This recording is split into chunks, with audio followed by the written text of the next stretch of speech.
Good evening, everyone. Last week I gave a very brief introduction to the saints, the beginning and kind of history of the saints. We, as the United Methodist Church, and most Protestants, not all, but most Protestants, don't talk about saints like the Catholic Church does. So I thought this was a great question that was asked. And so today we'll dig into the purpose of the saints and why we don't pray to them as United Methodists.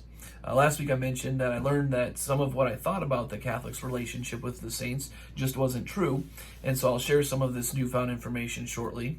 And also, you might be asking, if United Methodists don't believe in saints, why are some of our churches named after saints? The United Methodist Church in Stevens Point is St. Paul's United Methodist Church, so what's with that? Well, we'll get into that as well. Before we go any further, just an ever so brief overview of last week's extremely brief introduction to the saints. According to the Catholic Church, a saint is anyone in heaven, whether recognized on earth or not, who form the great cloud of witnesses. And we see that phrase in Hebrews chapter 12, verse 1. The first Catholics revered as saints were martyrs who died under Roman persecution in the first centuries after Jesus Christ was born. And over the next few centuries, however, sainthood was extended to those who had defended the faith and led pious lives. With the criteria for canonization not as strict, the number of saints soared by the 6th and the 7th centuries. Now, some progression in naming saints and how they come to be saints begins in 993 AD with Pope John the 15th. He was the first pope to proclaim a person a saint from outside of the diocese in Rome. Then, in the late 12th century, Pope Alexander III establishes guidelines for a person to become a saint. And many of these guidelines lasted until 1983 when Pope John Paul II reformed the process quite a bit. Now that we have saints, well, what do we do with them? In most traditions, the term saint can refer to all believers, living or deceased. This is so with the Catholic Church as well. However, one can be given the title saint, a capital S, in the Catholic Church. The Catholic faith sets aside those persons who exhibited an exceptional degree of holiness or likeness or closeness to God while here on earth. So going back to that Hebrews 12 passage, the great cloud of witnesses that are mentioned come from the list of heroes of faith that we have in Hebrews 11. And so it's just not a standalone. It follows Hebrews 11 with a story of a lot of the Old Testament heroes of the faith that we have. And then we get that phrase, and so with this great cloud of witnesses, let us go forth.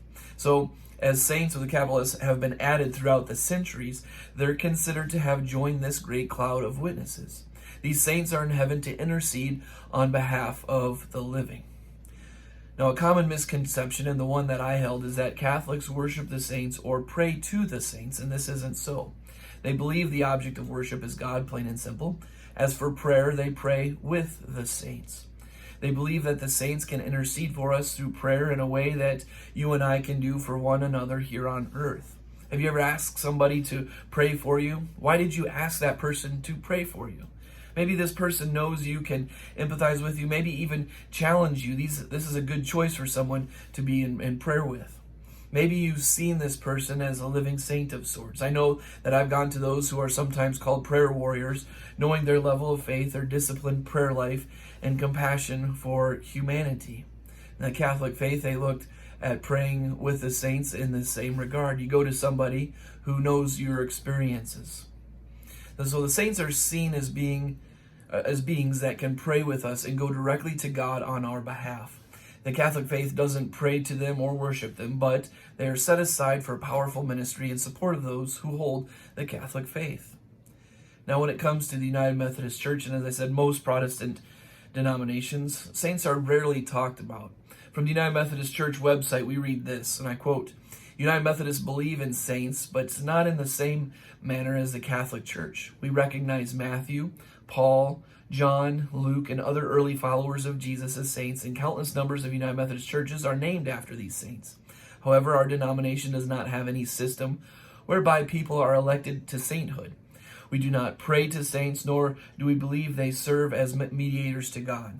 United Methodists believe there is one God. There is also one mediator between God and humankind, Christ Jesus, himself human, who gave himself a ransom for all." And that last little bit comes from the New Testament book of 1 Timothy in chapter 2. Now note in that United Methodist, or the quote from the United Methodist website, they did use the phrase "to the saints" instead of "with the saints," but we already touched on the difference there, and it's again a common misconception. So we don't revere the saints like the Catholic faith because we don't believe that there's a different designation to set them apart.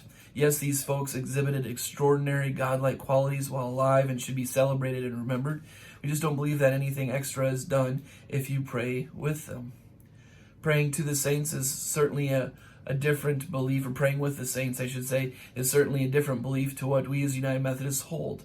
But it's important to understand other beliefs so that misconceptions aren't spread.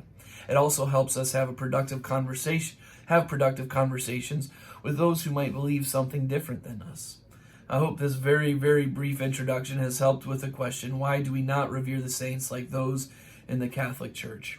I guess, to recap, one of the main points of it all is that we just don't set aside these people as a different subset of holy people like those in the Catholic Church. But hopefully, if you've ever wondered, now you know a little bit more, or if you're interested in it, you can dig into it on your own. There's certainly plenty of material out there. But hopefully, we can understand our Catholic brothers and sisters a little better, and to just simply be a little bit more informed. All right, hope everybody has a good rest of your week now that we're at the very end of it, and we'll see you Sunday morning. Bye-bye.